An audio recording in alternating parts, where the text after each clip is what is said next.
guys, welcome to our vlog. We are here now at Kasili. So ngayon guys, naliligo kami. Nandito kami ngayon sa Kasili. Ayun yung mga kasama ko, umiinom. Na-enjoy na sila. Maganda dito guys.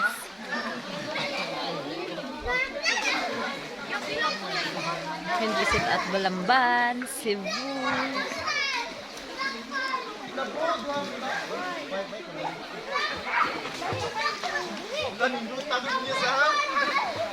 Ngayon sila guys, kainom na ako.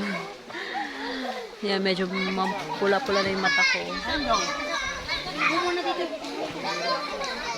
Nag Red Horse kami, pampachill kasi malamig yung tubig. Cold spring. Tubod siya, cold spring siya.